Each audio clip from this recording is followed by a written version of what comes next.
EV bike ಮಾರಾಟದ ಹೆಸರಿನಲ್ಲಿ ಕೋಟ್ಯಾಂತರ ರೂಪಾಯಿ ವಂಚನೆ ನಡೆಸಿದ ಪ್ರಕರಣಕ್ಕೆ ಸಂಬಂಧಿಸಿ ಇಬ್ಬರು ಆರೋಪಿಗಳನ್ನು ಪೊಲೀಸರು ಬಂಧಿಸಿದ್ದಾರೆ. ಬಂಧಿತರನ್ನು ರಾಕೇಶ್ ಹಾಗೂ ಹನುಮಂತರಾಜು ಬಿಲ್ಕರ್ ಅಂತ ಗುರುತಿಸಲಾಗಿದೆ.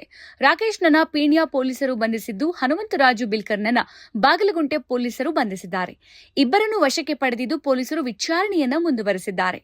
ಮೋದಿ ಸ್ಕೀಮ್ ಹೆಸರಿನಲ್ಲಿ 3,250 ಇವಿ ಬೈಕ್ ಮಾರಾಟ ಮಾಡುವ ನೆಪದಲ್ಲಿ ಸುಮಾರು 35,000 ರೂಪಾಯಿ ಮೌಲ್ಯದ ಬೈಕ್ಗೆ 1.5 ಲಕ್ಷ ರೂಪಾಯಿ ಬಿಲ್ ಮಾಡಿ ಗ್ರಾಹಕರಿಗೆ ಮಾರಾಟ ಮಾಡಲಾಗ್ತಾ. ಸಬ್ಸಿಡಿ ಸೌಲಭ್ಯ ದೊರೆಯುತ್ತೆ ಅಂತ ನಂಬಿಸಿ ಕೋಟಿ ರೂಪಾಯಿ ಲೂಟಿ ಮಾಡಲಾಗಿತ್ತು ಅಂತ ಪೊಲೀಸರು ತಿಳಿಸಿದ್ದಾರೆ.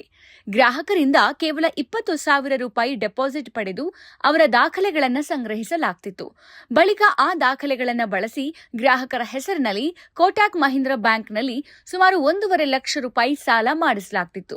ಇದೇ ಹಣವನ್ನ ಇವಿ ಶೋರೂಂ ಮಾಲೀಕರು ದುರುಪಯೋಗ ಮಾಡಿಕೊಂಡಿರುವ ಆರೋಪ ಇದೀಗ ಕೇಳಿಬಂದಿದೆ.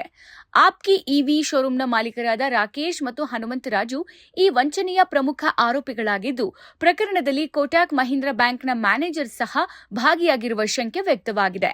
ಈ ಸಂಬಂಧ ಬಾಗಲಗುಂಟೆ ಹಾಗೂ ಪೀಣ್ಯ ಪೊಲೀಸ್ ಠಾಣೆಗಳಲ್ಲಿ ಪ್ರಕರಣ ದಾಖಲಾಗಿದ್ದು, ಪೊಲೀಸರು ಹೆಚ್ಚಿನ ತನಿಖೆಯನ್ನು ಮುಂದುವರಿಸುತ್ತಿದ್ದಾರೆ.